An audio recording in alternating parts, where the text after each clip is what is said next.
제가 한두 달 가까이 저희 열방대학에 있는 간사님들 몇 분하고 또 이렇게 발렌티어로 함께 가시겠다고 하는 장로님 한 분, 그리고 선교사님 한 분, 그렇게 5분이 미국 시애틀에 있는 YM 베이스, 그 베이스를 처음 세우신 분이 한국에 있는 예수전도단, 우리가 되게 익숙한 선교단체잖아요. 지금의 YM, 예수전도단을 처음 한국에 세우신 오대원 목사님, 로스 목사님, 미국분이시잖아요. 선교사로 한국에 들어오셔서 젊은이들을 일으키는 선교단체, 그게 예수전도단이었고요. YM이라고 하는 선교단체와 조인을 해서 그 두 단체가 하나가 되었죠. 그 목사님이 세우신 베이스에 저희가 가서 필요한 여러 창고도 짓고 울타리도 세우고 대문도 만들고 태양광 판넬도 지붕에 올려서 설치하고 거기서 원하셨던 리스트가 한 12가지쯤 됐는데 그걸 다는 못했고요. 한 8가지, 9가지 정도 했던 것 같아요. 한 간사님이 저한테 그런 얘기를 하더라고요. 저희 딸내미가 저희가 가서 만든 시설 중에 트리하우스가 있어요. 나무 위에다가 집을 지었어요. 그래서 그 두 나무 사이가 한 15m 되는데 두 나무 사이를 구름다리로 연결시켰어요. 한 3m 높이 되나요? 이렇게. 근데 이제 그 간사님 자녀가 한 10살쯤 된 여자아이인데 자기가 이곳 위해서 20년 기도했다고 그러는 거예요. 20년을 기도했다고. 아버지가 이게 무슨 소린가. 10살짜리가 20년 기도했다니 이상한 거잖아요. 그래서 야, 너 나이가 10살이다 이렇게 물었더니 이제 이 아이가 한 얘기가 내가 기도하기 전에 이미 이 베이스에 있었던 언니들이 먼저 기도를 시작했다고.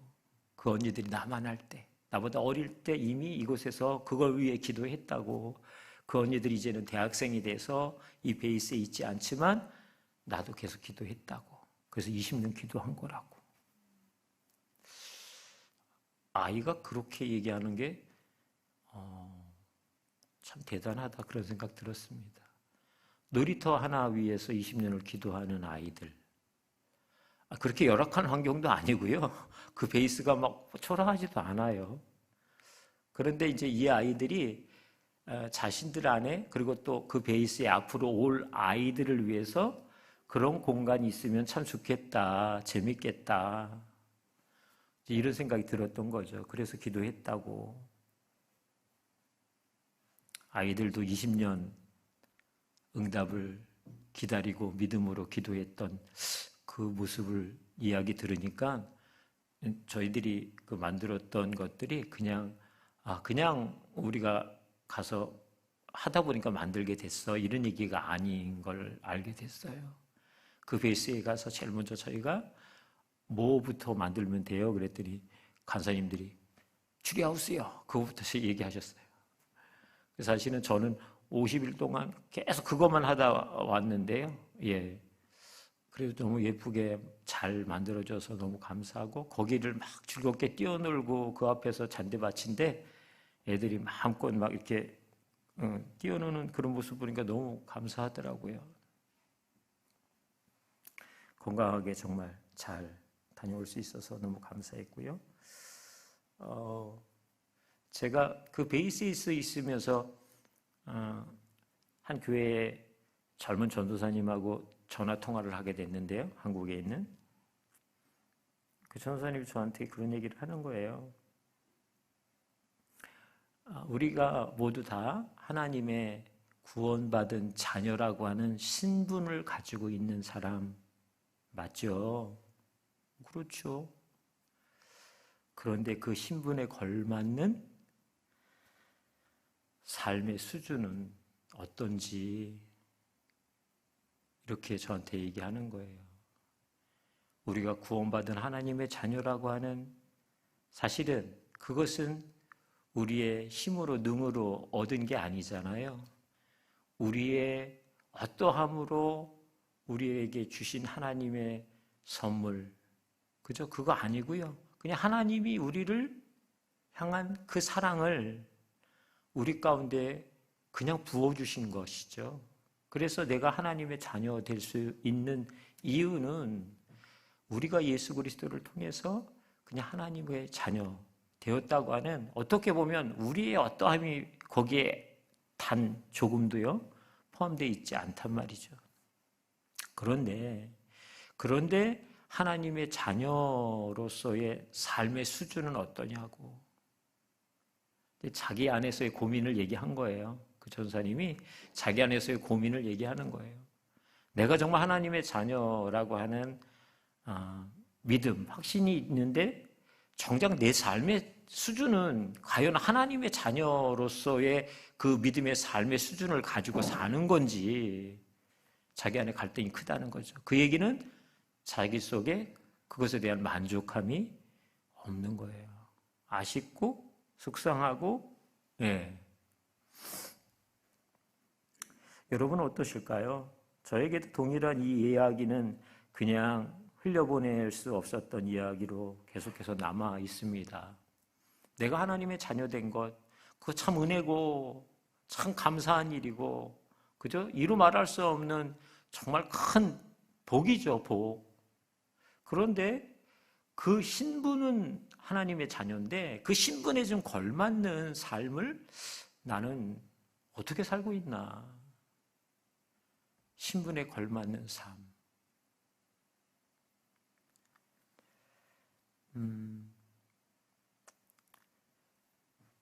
제가 머물던 그 베이스에 예배실이 있는데요. 같이 이제 모이는 예배실, 매일 모여서 아침마다 예배 드리고 또 뭐 화요일 날은 저녁에도 예배가 또 있고 그러는데 그 예배실에 한 벽에 조그만 그림이 하나 걸려 있었어요. 제가 그 그림을 우연찮게 이렇게 보고 있었다가 그러면서 이 그림이 궁금해졌어요. 이게 무슨 그림이지? 제가 무슨 그림에 조예가 있는 사람도 아니니까. 근데 어디서 많이 본 듯한 그림이어서 찾아봤거든요. 이 그림이었어요. 목사님이 좀 비춰주시면 좋겠습니다. 좀 흐리지만 여러분들 이 그림 어디서 보신 것 같으신가요? 네, 그런 것 같으세요? 보기는 보신 것 같죠? 저 제목을 붙이자면 그냥 우리가 잘 아는 이야기니까 오늘 본문의 이야기이기도 하고요. 돌아온 탕자. 지금부터 한 355년 전 네덜란드 화가인 렘브란트라고 하는 사람이 그린 작품이래요. 렘브란트라는 사람은 어떤 그림을 그렸을까 제가 궁금해졌어요. 그래서 찾아보니까 이 사람의 그 많은 아주 귀한 그림들이 남아있는데 그 중에 대부분이 성경 안에서의 이야기들이 그림으로 표현되어져 있는 게 되게 많아요. 뭐 돌아온 탕자라고 하는 이 그림 외에도요. 꿈을 말하는 요셉, 성 스테판의 돌팔매, 선한 사마리아인, 십자가의 양육 등등 이루 말할 수 없이 성경 안에서 등장하는 사건이나 어떠한 상황들에 대한 그림을 이렇게 묘사한 그림이 되게 작품 가운데 많다고 하는 사실을 알게 됐어요. 그림을 그릴 때 그냥 자기의 상상으로만 그림을 그릴까? 그런데 이 렘브란트라고 하는 사람을 역사적으로 해석하는 사람들이 이렇게 얘기를 해놨어요. 그것은 뭐냐면 저가 성경에 관한 그림을 그릴 때 성경 그 현장 속에 들어가서 관찰자의 입장으로 그 상황을 그렸다, 묘사했다 이렇게 표현해놨더라고요. 그러니까 그냥 자기의 머릿속에서 만들어낸 어떤 그림의 내용이 아니라 성경을 들여다보고 고민하고 그 말씀 앞에 머물면서 그 현장을 실제로 자기가 들어가서 보고 있는 것처럼 그렇게 생각하면서 그림을 그렸다는 거죠.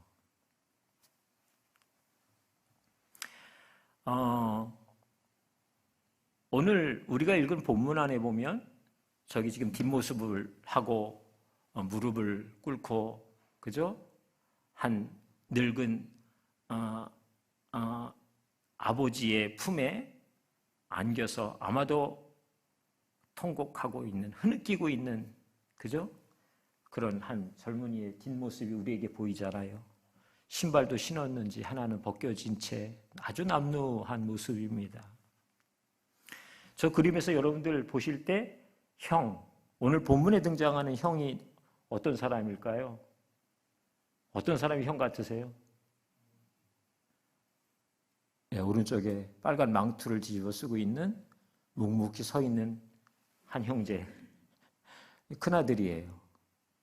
마치 무언가 지금 이 상황을 도저히 나는 받아들일 수 없어, 이해가 안 돼, 어떻게 아버지는 이렇게 할 수 있단 말인가, 뭐 이런 어떤 굉장히 화가 나 있는 아들, 그 표정에서 그게 읽혀지세요?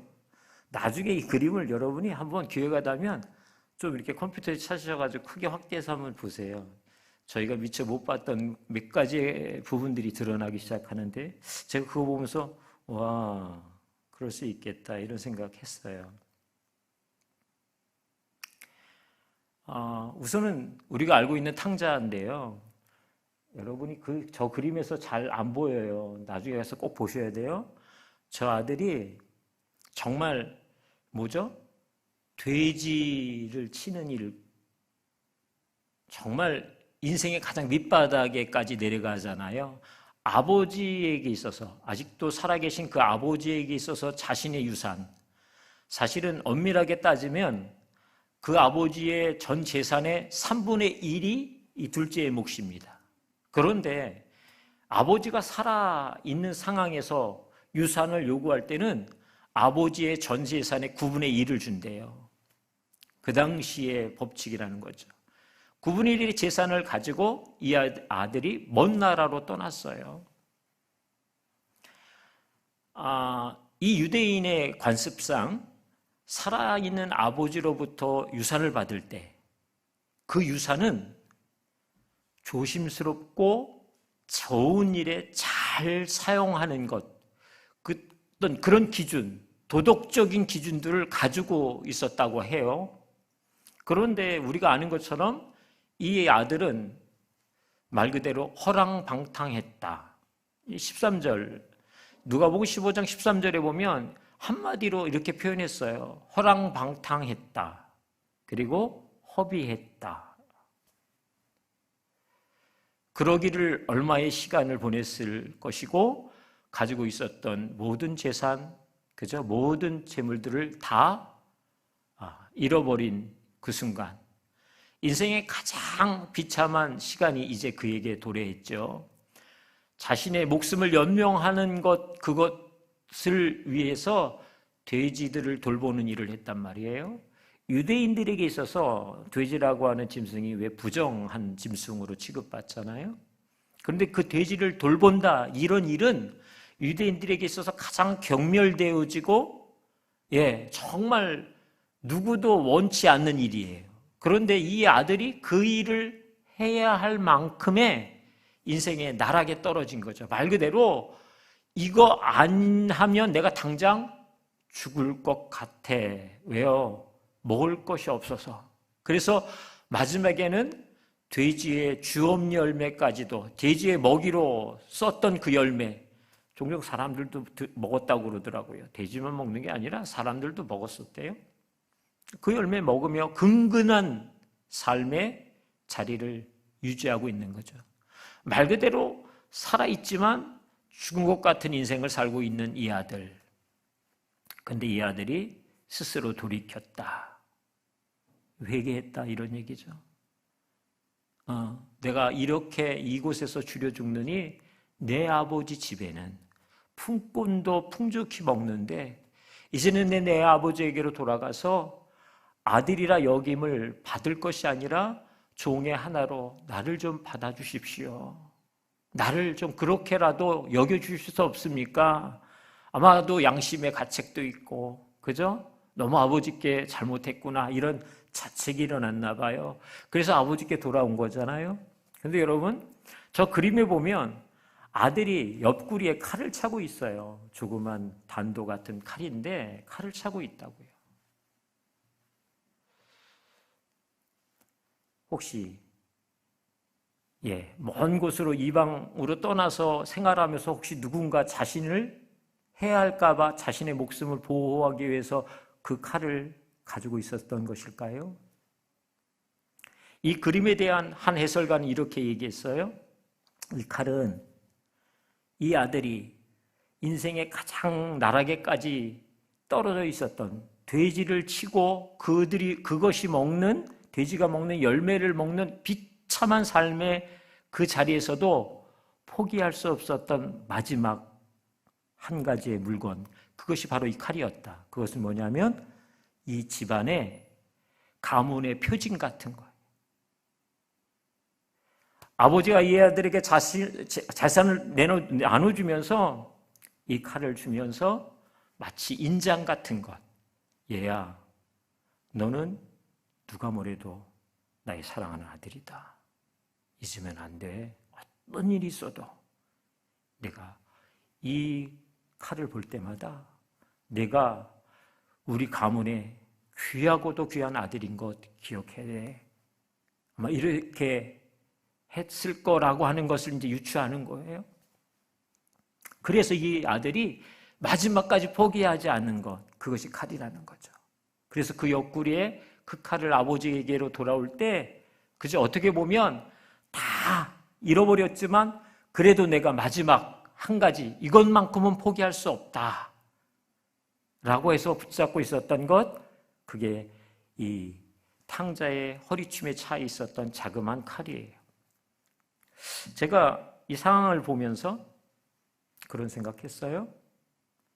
아까 한 전도사님이 저한테 전화하면서 물었다고 그랬잖아요. 우리가 구원받은 하나님의 자녀인데 그 자녀로서 우리의 삶의 수준은 어떤지. 말 그대로 집을 나간 이 아들은 허랑방탕하게 살았어요. 그러니까 아버지와 상관없이 내가 원하고 내가 하고 싶은 대로 살았단 말이죠. 그 근거는 재정이었어요. 돈이었어요. 돈이 있어서 그 돈을 의지해서 자기가 하고 싶은 일들 다 했다고요. 돈이 떨어지자 더 이상 기댈 게 없어졌잖아요. 그래서 다시 그가 스스로 돌이켜 아버지께 돌아왔어요. 이것 귀한 일이지만, 그죠? 아버지께 돌아왔다. 이거 참 귀한 일이지만 혹여나 마치 우리의 삶에도 하나님의 자녀다라고 하는, 우리가 천국 가는 티켓처럼 나 그거 내 삶에 분명히 믿어, 확실해, 분명해, 그것 하나만 가지고 사는 게 맞을까라고 하는 거죠. 그것은 그것이고 내가 원하고 내가 기뻐하고 내가 하고 싶은 것, 그것대로 살아가는 것. 그러다가 주일이 되어지면 교회 와서 다시 나에게 보증수표 같은 그것을 확인하고 위로 삼고 다시 또 내 생활의 현장에서는 전혀 마치 이 아들이 아버지와 상관없이 살아가는 것처럼 그렇게 살아가고 있는 우리들의 삶의 영역은 없을까? 내 안에도 그런 삶의 영역이 없을까? 순간 제가 그 생각을 하면서 이 탕자가 내 삶에서 전혀 상관없는 사람이 아니었구나라고 하는 것을 제 속에서 보게 되는 거죠. 돌아온 탕자라고 하는 말 그대로 참 못된 녀석, 아버지에게 재산 가지고 가서 허랑방탕하고 다 죽게 되었으니까 그제서야 정신 차리고 살려주세요라고 하면서 돌아오는 이 모습이 어떻게 보면 내 삶 속에서도 등장하고 있는 삶의 태도가 아닐까, 그런 생각을 제가 해보게 됐어요. 한 가지 더는 큰아들이잖아요. 큰아들은 오늘 동생이 살아 돌아왔다고 하는 이 이야기를 듣는 순간 화가 났어요. 너무 화가 나서 집에 안 들어가겠다고 공포해버렸어요. 나 들어갈 수 없어. 난 그 녀석 죽어도 만나기 싫어. 그런데 그가 화가 난 그것이 단순하게 성경은요, 그것을 그냥 그 동생 때문에, 그죠? 동생의 그 잘못된 행동, 그런 삶의 태도들 때문에 형으로서 그 동생을 책망해서 일어나는 태도가 아니고요. 이 분노는 아버지에 대한 분노예요. 그러니까 동생 때문에 이 분노가 폭발한 건 맞지만 이전부터 이 아버지에 대한 분노가 있단 말이죠. 아버지가 아들이 안 들어오니까, 큰아들이 안 들어오니까 아버지가 달려나왔어요. 뭐하니? 네 동생이 왔어. 빨리 들어가자. 아마 이랬겠죠. 그 녀석이 그래도 살아 돌아왔단다. 얼마나 감사하니? 그런데 아들이 그런 아버지를 향해 아주 싸늘하게 얘기해요. 그 아들이 어떤 아들인지를. 낱낱이 고발하잖아요. 창기와 함께, 그죠? 허비하고 허랑방탕하고 그렇게 아버지와 상관없는 인생을 살아버린 그 못된 녀석, 그런 녀석을요, 그러면서 정말 자기소개 하고 싶었던 얘기를 하는 거예요. 그게 뭔지 아세요? 나는 그동안 아버지를 섬겨왔어요. 그리고 아버지의 명령을 단 한 번도 어겨본 적이 없습니다. 다시 말하면 저는 아버지를 위해서 죽도록 일만 했어요. 그런데 아버지가 언제 저를 위해서 염소새끼, 양새끼 한 마리라도 줘본 적 있으세요? 그런데 저 허랑방탕한 녀석을 위해서는 송아지까지요. 여러분, 성경이 참 재미나게 표현을 했는데요. 뭐라고 표현했냐면 30절에 이 큰아들이 이렇게 얘기해요. 아버지의 살림을 창녀들과 함께 삼켜버린 이 아들이 돌아오매, 동생이라고 표현하지 않고 이 아들이 돌아왔다 이렇게 얘기해요. 아버지의 아들이요. 나는 걔하고는 전혀 엮이고 싶지도 않아요. 걔를 내 동생이기로 이미 내 속에서 지워버린 지, 나와 상관없는 사람이라고 지워버린 지 오래됐어요. 마치 이런 태도란 말이죠. 근데 아버지가 그런 아들을 향해서 이렇게 얘기하는 거예요. 야, 너 나하고 늘 함께 있었잖아. 내 것이 다 내 것이야. 그런데 내 동생은 죽음에서 다시 살아 돌아왔잖니. 잃어버렸다가 다시 되찾게 됐잖아. 그러니까 마땅히 우리가 기뻐하고 즐거워해야 되는 거야. 이렇게 얘기해요. 저도 이 해설이 없었으면 저 그림을 그냥 그렇구나라고 봤는데요. 여러분들이 꼭 저 그림을 확인하셔야 돼요. 아들의 발이 저 그림에서 자세하게 확대해서 보시면요. 발이 하나밖에 없어요. 발이 하나밖에 없다고요.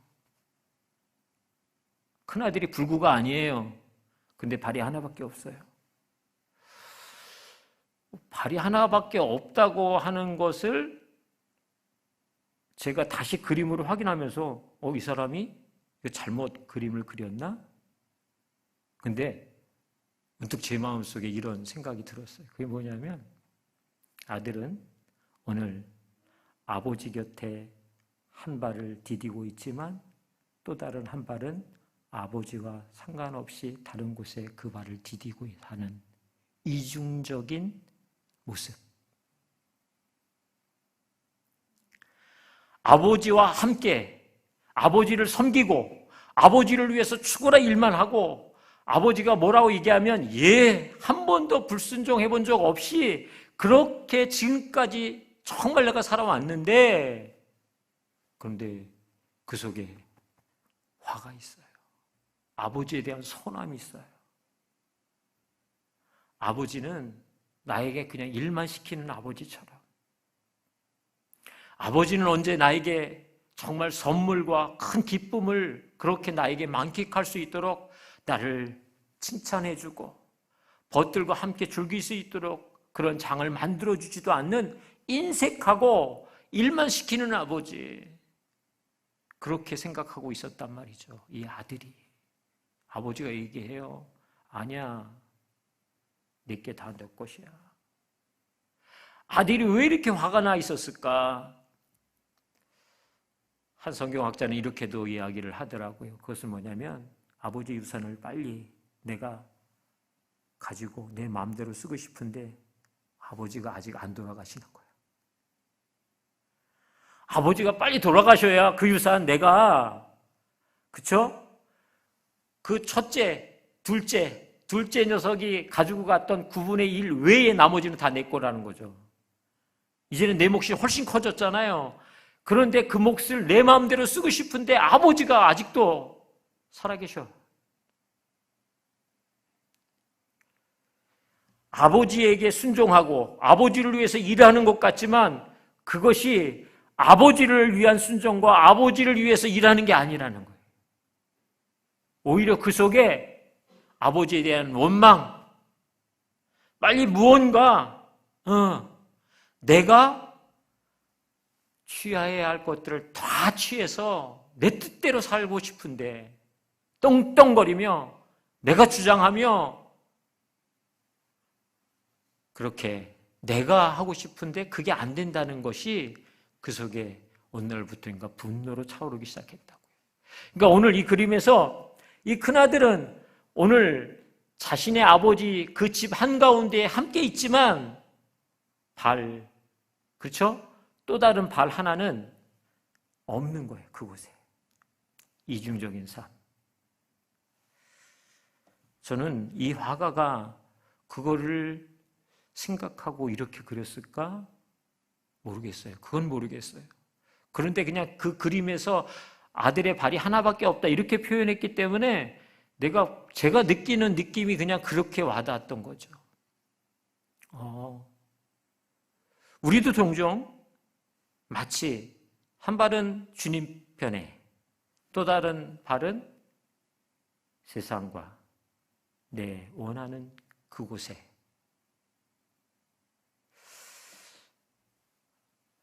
사실은 그것이 우리의 삶에 늘 가지고 있는 안타까움인 것 같아요.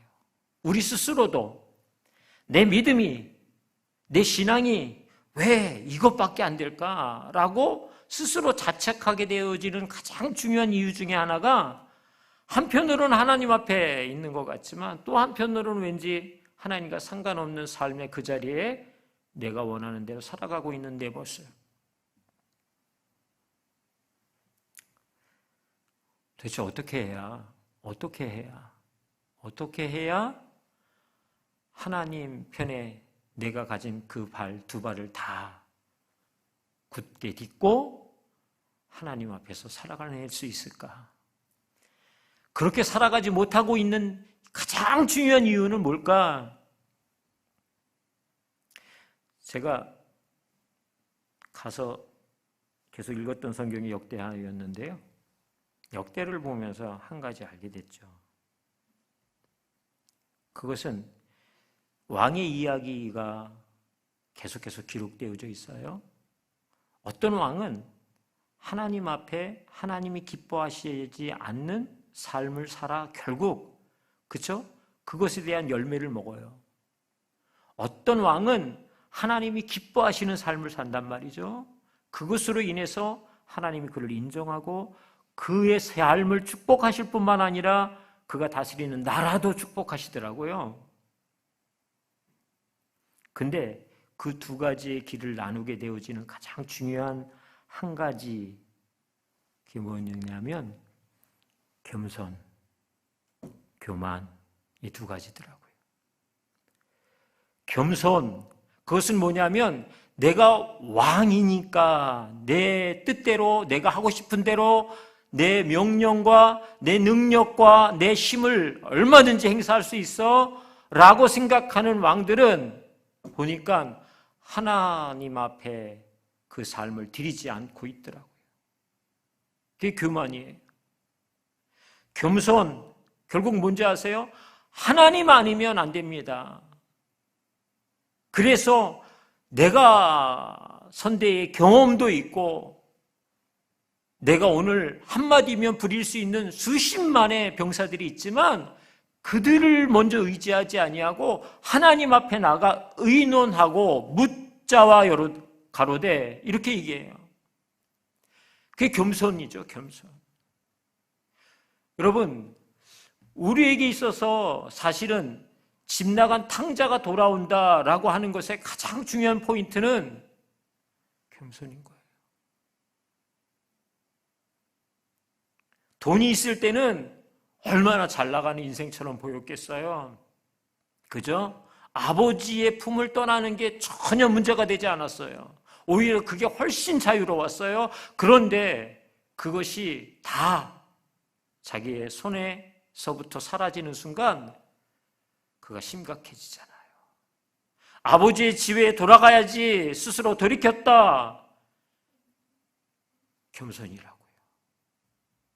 더 이상 내가 의지할 것이 이 재물이 아니라 하나님밖에 없다. 아버지밖에 없다. 그것에 대한 깊은 통찰, 깨달음. 그래서 그의 걸음을 돌이키는 거예요. 이게 겸손이라고요. 여러분, 큰아들은 아버지와 늘 함께 있었어요. 순종하고 명령에 한 번도 어긴 적이 없어요. 그런데 그가 이렇게 분노하고 아버지를 향해서 거침없이 아버지는 너무 인색해요 라고 얘기할 수밖에 없는 그 기반이 뭔지 아세요? 큰아들이 갖고 있는 심각한, 그죠? 자기의의예요. 아버지를 섬기고 아버지의 명을 한 번도 어긴 적이 없어요. 이게 결국은 내 의의란 말이죠. 내 의의. 내가 얼마나 열심을 다해서 수고하고 봉사하고 주를 위해서 헌신했는지 아십니까? 성경이 우리에게 아주 두렵게 말씀하시는 거죠. 내가 주여 주여 그리고 내 이름으로 귀신도 내어 쫓았지만 나는 너를 도무지 몰라. 그것은 어떻게 보면 오래전 성경에 기록되어져 있는 한 사람의 이야기가 아니라 우리들의 이야기일 수 있다라고 하는 조심스러운 고백을 이 시간에 같이 나누고 싶은 거죠. 우리 속에 내가 왜 주님 앞에 내 삶을 더 온전히 위탁하여 드리지 못할까? 이유가 어디 있다고 생각하세요? 여러 가지 환경 때문이에요? 내가 너무 일이 많아서요? 아니면 힘들고 피곤해서요? 근데 여러분 아세요? 그게 내 속에서 나를 내세우는, 어떻게 보면 그것은 또 다른 교만인 것이죠. 내가 정말 하나님 앞에 겸손히 허리를 숙이고 주님 아니면 안 돼요. 주님밖에 없어요. 그렇게 내 삶을 돌이켜 드리지 않는 이유는 여전히 나에게 이렇다 저렇다 이야기 많이 하지만 그것은 또 다른 내 삶을 가로막고 있는, 하나님께 전적으로 순종하여 드리기를 가로막고 있는 또 다른 교만의 높은 장벽이라고 생각이 들어요. 오늘 우리에게 있어서 혹시 하나님에 대한 온전한 신뢰, 그리고 하나님의 구원받은 자녀로서 그에 걸맞는 수준의 삶을 회복하기까지, 그것이 우리 속에 또 다른 갈망으로 혹시 우리의 마음을 두드리기 시작한다면 거기에 겸손히 순종하여 나를 드렸으면 좋겠습니다. 다른 어떤 것으로 제한하고 핑계하고 뒤로 미루지 않는 순전한 겸손, 그것을 통해서 정말 하나님의 하나님 됐음을 마음껏 우리의 삶에 더 충분히 경험하면서 그것이 특정한 누구에게만 국한된 삶이 아니라 우리 모두가 함께 그 삶을 누리고 또 그 삶을 함께 나누어야 할 마땅한 하나님의 자녀로서의 삶의 자리인 줄 믿으시기 바랍니다.